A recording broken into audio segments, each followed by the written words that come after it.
Good morning, good morning, good morning, good people, fellow humans, as we say, and we spell that Huemonds.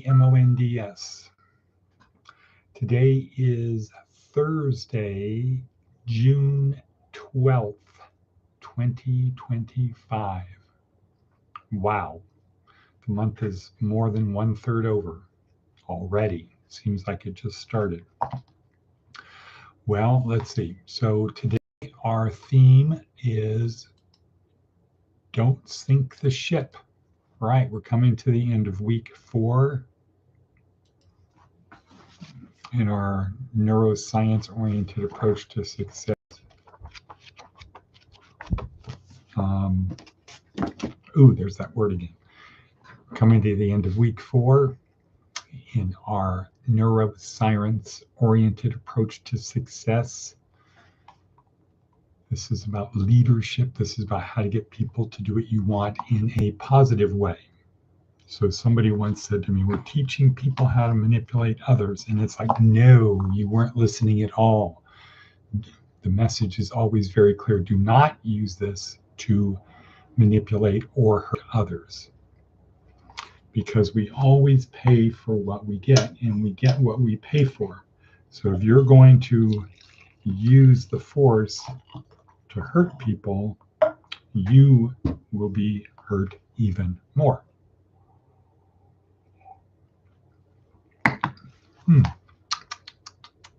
Not too shabby. So how do you get people to help you become successful?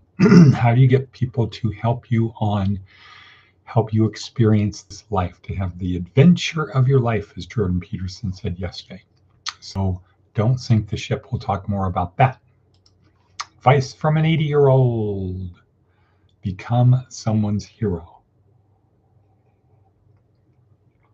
Become someone's hero.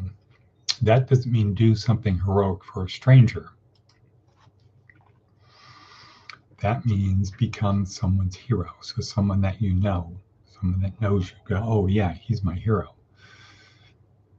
Okay, next. What's next on our hit parade?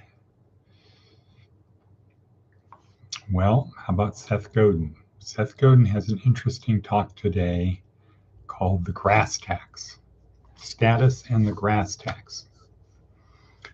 And he starts by saying that lawns were an invention to show status, that you had the time and the means to be able to have basically a useless lawn out there, that you had the time and money to have something out there that had no utilitarian value. Not a garden. You're not, it's not a Japanese rock garden. Um, you don't have shade trees. It's not, there's nothing utilitarian about it. Well, maybe there's a little bit, but it's mainly a expensive proposition. I think I remember hearing it takes like 70 gallons of water per square foot in Las Vegas to have a lawn, and they get rid of it. But on the other side, high school fields no longer or rarely have grass. They have carpet, which for marketing reasons is called artificial turf.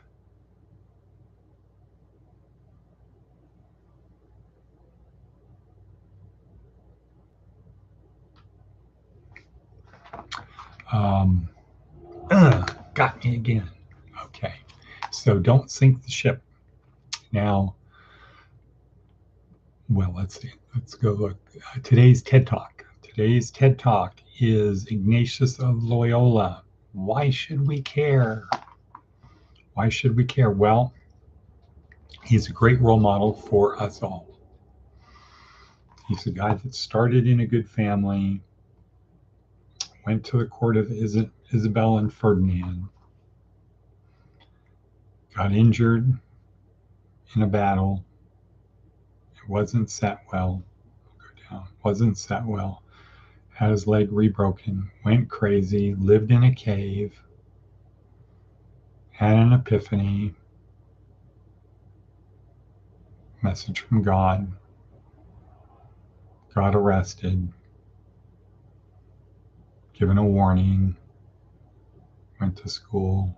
Trouble, trouble, trouble. Now he meets two guys, Peter Faber and Francis Xavier, his first followers. So he goes from being a lone nut now to a leader, and then things take off to the point where there are more Jesuit universities and schools in the world than any other single thing. And let's clarify that. We're not saying there are more schools in Jesuit schools than there are schools in America. We're saying more countries around the world have Jesuit schools than any other organization. More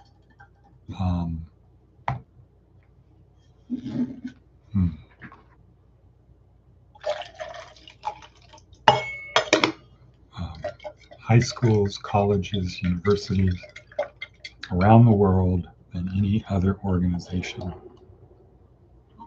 Except perhaps maybe Christian Science reading rooms.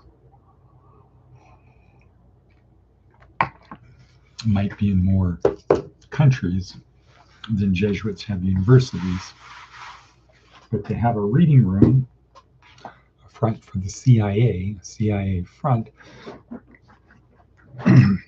is not the same as having a university or school. So this is a guy who started from a good family, problems, gets arrested, gets injured, living in a cave, scourging himself for his sins, prayers answered, given a path to claw his way out of the hole he was in, and keep moving forward, getting an education, school, ding, ding, ding, school, getting an education, going to university, meeting some really bright, resourceful people as first followers who bring in other people. And then the trend was his friend. So good thing. So really good one today, Ignatius. And the point is, if he could do that, each of us can do something. He can go from being a guy living in a cave, unable to forgive himself for his past sins, pleading, praying, spending the day in prayer and meditation, begging for food, cuckoo man. If he could go from that to what has happened in the last 500 years, we can do something. We have to commit to it, and then we just have to do it every day, one step forward, even if it's just an inch. One step forward, one step forward, one step forward. Get comfortable being uncomfortable. Do not seek luxury, seek progress. And here, with our rational beliefs, which is we have a soul that continues after death, and what happens next is directly related to what happens now. So if we're going that direction, when we shuffle this mortal coil, when we move on, we keep going in that direction. We don't, over here. Keep going in that direction. Why? Because it's just logical that would be the case. We don't know it for a fact, but let's go on the logical stuff. And we then have this thing, the Shroud of Turin, that can only best be explained by it is the real deal. And if we accept it as the real deal, for some people, there's no level of proof. that it absolutely was. Some people can say, I believe that it is a burial shroud from the first century Jerusalem. I give you that, but that doesn't prove it was Jesus. And it doesn't prove that Jesus was who he said he was. So there's some people that go to that extent. And other people will make the small step across the gap to say, well, yeah, but this all fits together. That you have this piece of cloth that's 2,000 years old that we cannot reproduce. We don't know how it was made. We can't reproduce it. You have the soldaria, the head cloth that was somewhere else that matches it. You have its description in the Gospels or in the Gospel. It's described. It's something that would be kept. If it was there, they would have kept it. They wouldn't have gotten rid of it. Ooh, wow. Got something in my throat.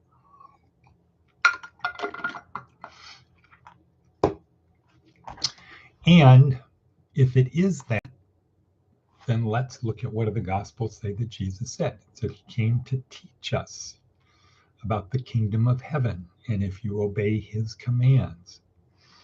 And going back to the most quoted Bible quote that people actually get wrong, but John 3:16, they focus on the wrong word. They focus on the word gave, and they use that to say, see, God intended Jesus to die for our sins, where there's nothing in chapter 3 that has anything to do with that. It has to do with teaching, learning, believing. The key word in John 3:16 is believe, not gave. Right. So if Jesus is who he said he was, and he said, here's what you need to do, our belief here is just do what Jesus said. Don't get confused with Paul, who had a very different mission, which was helping the churches form and bringing the Gentiles in who had very, very, very, very, very different religious and philosophical beliefs. How do we spin these guys up? Because the growth of the church was non-Jews, non-Hebrews. It was to the Gentiles, but it was attached on to Mosaic law, to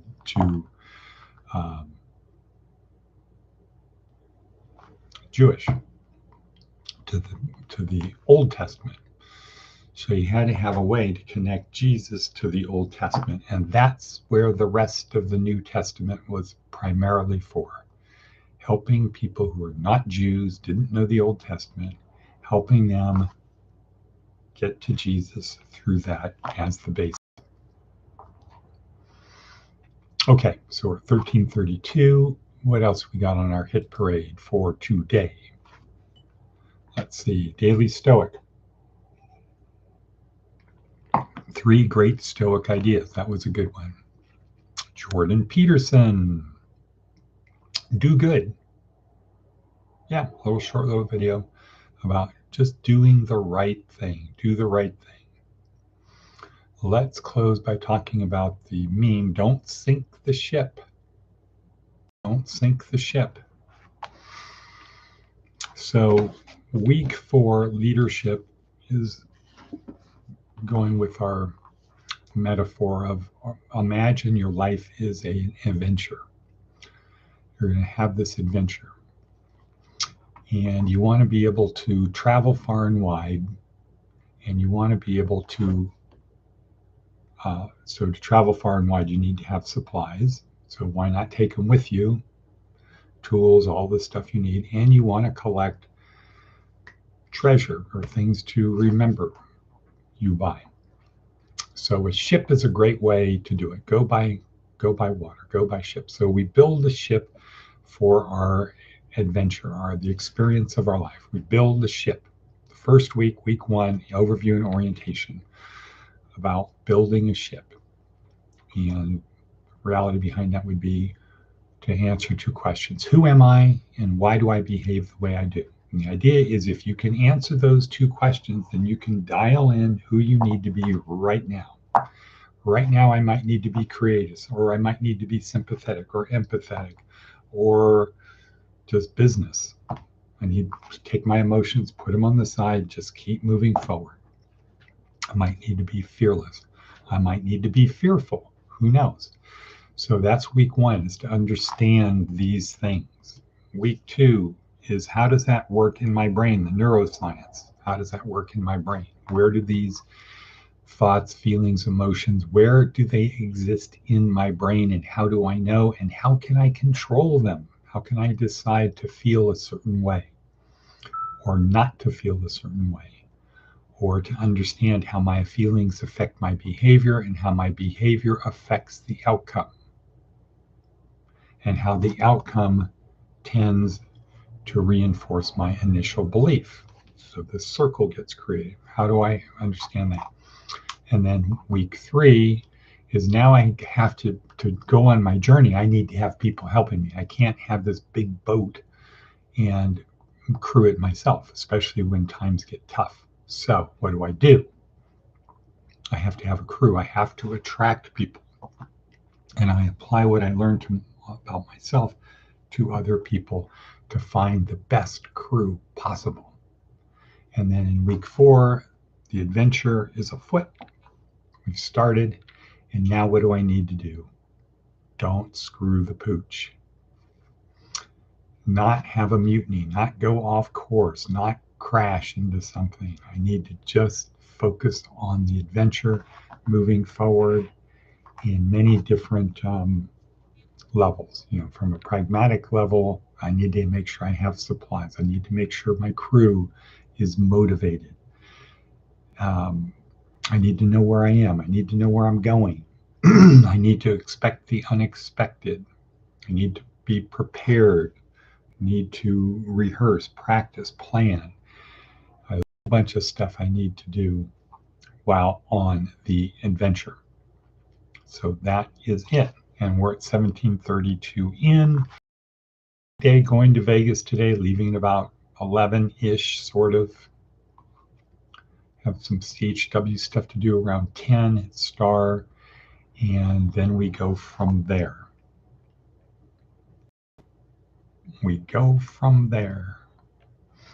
So once again, everyone, thank you for investing in yourself. Remember, it's repetition, building better habits. That is the key. Building better habits. Shed the not good habits. Build better habits. And with that, we will say and cut.